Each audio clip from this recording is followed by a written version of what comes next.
Et bonjour à tous, aujourd'hui on se retrouve pour faire un marque-page un petit peu différent de d'habitude. C'est un marque-page qui se met comme ceci sur le côté, bien que vous pouvez tout à fait le mettre aussi ici. Donc, hop, c'est un marque-page, voilà, qui va permettre d'ouvrir la page en deux, d'accord? Donc vraiment, tout simple. Pour ça, il vous faut un morceau de papier qui fait 3 cm de large sur 21 cm de long. On le plie en deux. Et ensuite, en haut, donc dans la partie qui est détachée, hein, pas la partie qui est jointe, la partie qui est détachée, eh bien, on va faire un pli à 2 cm. On va faire un pli à 2 cm. Et bien sûr, on va marquer son pli. Il vous faut également un dice cut de votre choix. Donc tout dépend un petit peu l'ambiance que vous voulez donner à votre marque-page. Moi, j'ai détouré ce petit macaron.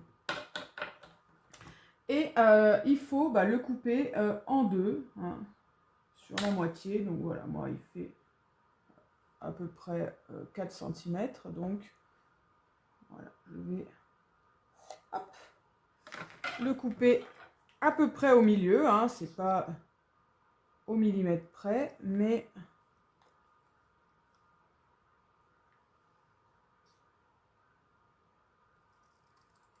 voilà.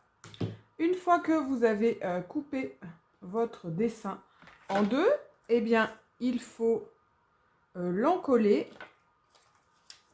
sur votre petit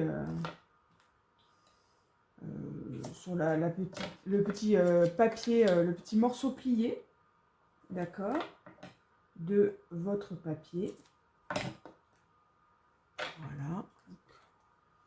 Moi, je vais mettre ça comme ceci. Et je vais rajouter un petit morceau ici. Voilà. Hop. Alors, je reconstitue mon macaron pour ne pas me tromper de sens. Et on vient bien coller notre partie droite ici sur le bord de notre papier. Si comme moi, vous avez des petits morceaux qui dépassent, bien sûr, hop, on les découpe pour avoir la forme de notre petit macaron.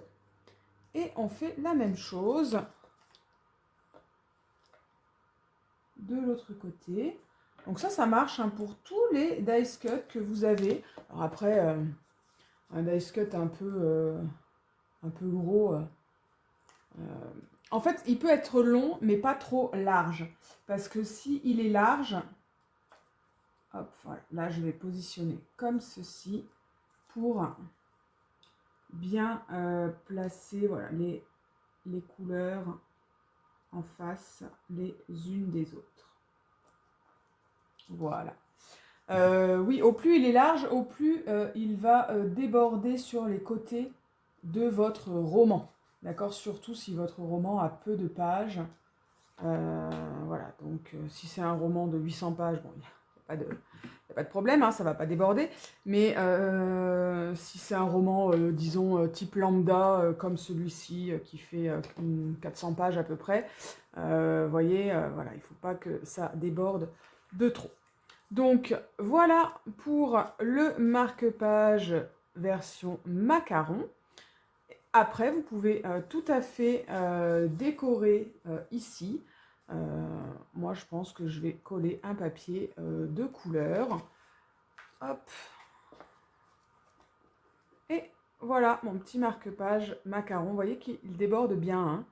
Donc voilà, il ne faut pas que ça déborde trop. Parce que sinon, bien sûr, on risque de l'abîmer. Mais voilà, ça peut être sympa. Et puis surtout, ça change un petit peu des macarons, n'importe quoi, des marque-pages que je vous fais habituellement. Voilà, voilà. Allez, je vous laisse et puis on se dit à très bientôt pour un prochain tuto. Voilà, donc je me suis quand même dit que j'allais vous montrer terminé. Donc j'ai mis un petit papier matage sur lequel j'ai tamponné histoire et la suite au prochain épisode. Voilà, comme ça, eh bien, ça nous fait un joli petit marque-page, voilà, avec notre petit macaron. Voilà, allez, à bientôt!